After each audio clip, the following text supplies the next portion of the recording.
We all saw it. Ariana Grande got completely bum rushed by this fan who apparently has a pattern of doing this. Cynthia Erivo jumping in to protect. And there's a ton of speculation about the dynamic of the cast on Wicked, but there is a bigger conversation to be had here. So in my work, I'm a creative director and I bridge the gap between branding and creative decisions through culture as the language and the conduit to having these conversations, because I believe that branding is identity and anything that touches identity is really self-actualization work. So that means a lot of what I do is actually work with my clients on their mindset and their self-concept, because when you don't know who you are, it's really, really difficult to make creative decisions and branding decisions because it's all so deeply connected. And I was talking about this with my coach, actually. We kind of had a disagreement because I was like, well, perhaps Cynthia is just the protector in the friend group. Every friend group has a protector, a mom, a baby. I'm the baby in my friend group. And we kind of play our roles. And she asked a really powerful question. How much of how we show up in the world is because that's who we had to be out of survival versus who we would be if we felt safe to do so? Why is the Black woman in the group always the one having to do the heavy lifting and the protecting and the figuring out and the project management and the labor of the group? When does Cynthia get protected? And these were all really amazing questions because I thought to myself, man, it's a shame that we can't talk about what's happening without integrating their race and gender into the conversation. On the flip side, look at Ariana Grande, who's always been seen as a baby, a kid, even long after she'd graduated her Nickelodeon days. People would talk about her chest size, people would talk about her height, and really make her out to be this frail person when she's actually really resilient, really, really talented. She works her butt off and probably could throw hands if the situation called. Probably the reason why she maintained her stance was because she was in a huge gown and you've got cameras everywhere. So you can't necessarily be as reactive because you don't want the narrative built up about you that you're angry or responded negatively to a fan, the way that we saw with Doja Cat, for example, right? So image matters, and like how you're navigating these unpredictable situations matter. And just as I was feeling frustrated about that, I thought, well, that's the learning lesson. Who we are assigned at birth, like our race, our gender, and all these things that don't necessarily describe our character, but inform our lived experience, has to be in the conversation about branding.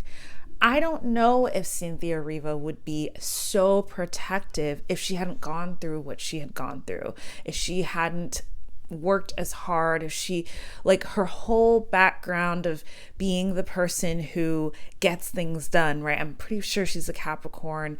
She's very focused. She's very regimented, right? And a lot of that has given her the success that we see that she's experiencing now. But who would she be if she didn't have to be so rigid and so strict?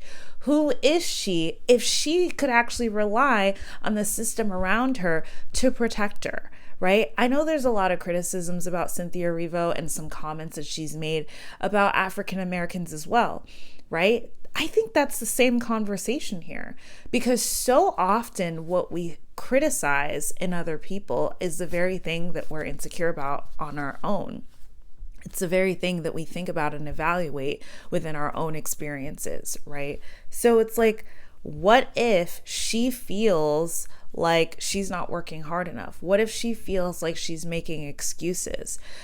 It's so common for Black creators and actors, thought leaders, insert title here, to be really self-critical. And part of that self-criticism also means jumping in and fixing situations that happen around us, jumping in and feeling like we have to be the one to save the day. And it can almost happen on an instinctual level. So yeah, I don't necessarily know them personally. I don't necessarily know how much of it is performative because they're promoting the movie, and how much of it is authentic to them. But what I do know is what we're seeing is absolutely playing into dynamics and roles that we expect out of white women and out of Black women. We expect Black women to be strong. We expect them to be guardians, protective. We expect white women to be weak and frail. And I know that on both ends of that spectrum, that narrative doesn't necessarily feel like it's a good fit. So this is something that for people who are writing about them, for people who are, conjuring up stories about what we're seeing, it's something to take into consideration as we talk about celebrities, as we talk about artists, especially artists who are producing work that we love, that we admire, people that we hope to meet one day. I think taking a step back and thinking, where are my expectations and assumptions and biases playing a role in how I'm even perceiving what I see on my screen? And how can I just be a little bit more open-minded and walk into the situation knowing that I don't really know what's going on? I think is going to be really smart for folks like you and I that are making videos about this, but also for folks who are on the other side of it, for people who are on Cynthia's team and Ariana's team, to think, how are we perpetuating this narrative, and is it really serving the artists that we're supposed to be supporting? Something to think about. Comment below with what you think about the incident. I know some people feel pretty positively about it. They're like, hey, if that was my friend, I would jump in. And I think a lot of us fall into that camp, but what would you do if you were in that situation, and how are you processing all of it?